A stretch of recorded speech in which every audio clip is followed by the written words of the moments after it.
Guys, how are you doing? I'm doing so well. Great. I want to know all about Randy Cunningham because it has been a while since there's been an original cartoon series that kids can really enjoy. Kids and adults alike, because I have to admit, I love watching this type of stuff. Oh, nice. Yeah, so do we. That's why we do it. Man. Yeah, the show is about a ninth grader, which is around age 15, 16, called Randy Cunningham.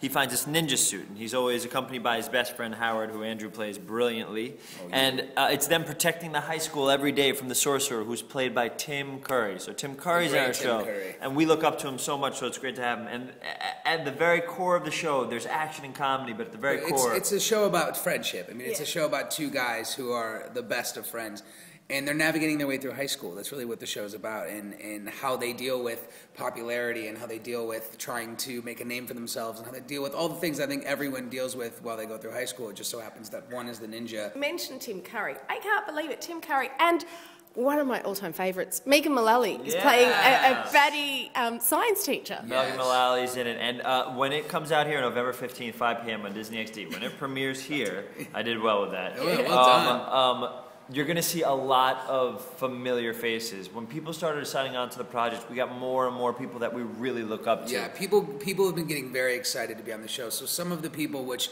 we can't talk about, but you will see at some point. Oh, go on, give us a bit of a hint. We can't do it. We can't. Megan Mullally. We'll tell you Megan Mullally and Tim Curry. A big one. But some of the people who were lining up to be on the show because they were so excited was amazing. I mean, huge celebrities doing 2 or 3 lines. Wow. It's been fun, man. The show really does resonate with a lot of people, and they enjoyed it so much they wanted to join. So it really is cool. That's something to look forward to.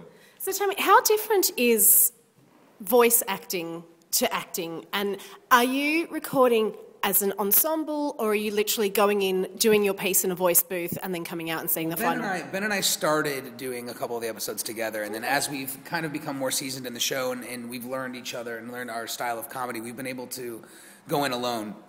And I kind of can read the script and know what Ben's going to do and vice versa. So we play off of kind of the theory. Yeah, it's really fun because our shorthand has been so fun in real life that we can translate it over to animation and stuff like that. And so you'll see a lot of us in those television shows and all those animated programs. So it really is, it is fun. But it started off as maybe Andrew and I in there for a couple episodes, and then now we know how we all act and how we respond. So I'll get in the booth for a couple hours, and he'll get in the booth for a couple hours. But it's fun to voice act, is to be as broad and crazy as you want and express everything through your voice because they can't obviously see your face, and hope that the animators will animate towards that, which they do. It's they animated do a great job. Sincerely down the street. You could walk to where it's animated here in Ireland, which is so fun for us. Are you serious? Yeah, Sincerely, Boulder does all the animation. We were just there an hour ago meeting everyone there. And the crew is amazing. The crew is so hardworking, and then you go to the UK and you see the producers and these guys that have been working so hard, giving notes and structuring the show as well as it can be. And then you go to America and you see the people who write these first drafts and create the show, and then you see all the voice actors.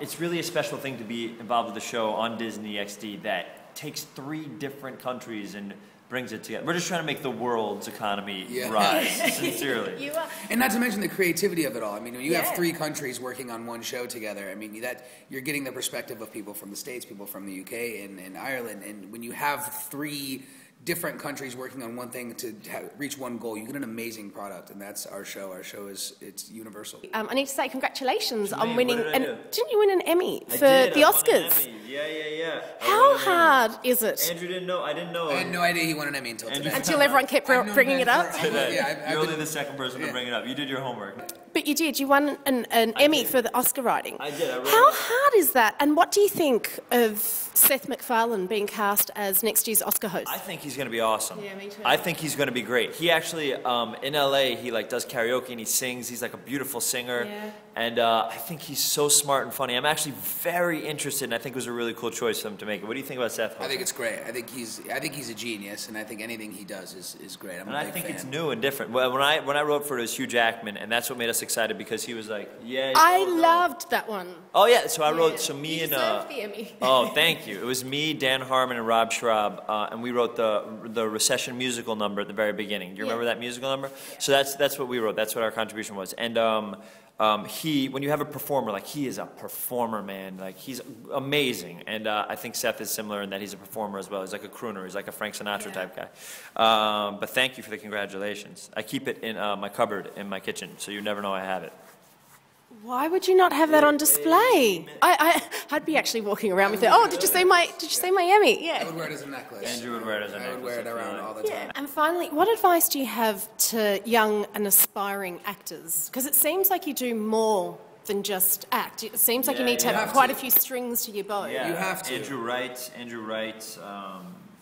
acts. I write and act as well. The biggest thing that I say when people ask me that is that if you're passionate about it and you really like it, you got to work as hard as you can, and I think create. You're in a medium right now where you can create short films and put them out there. Someone in Ireland can make a YouTube video, and something that's created here can be seen by, if you want to be, someone that makes films here or in LA. Yeah. And I think to really hone your craft is to create, to find your voice specifically, and really learn how to be.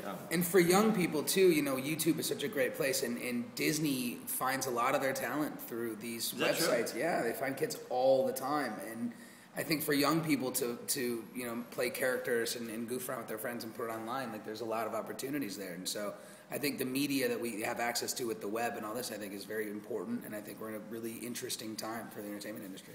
Well, Ben and Andrew, it has been an absolute pleasure. Go on, give Randy Cunningham one last plug.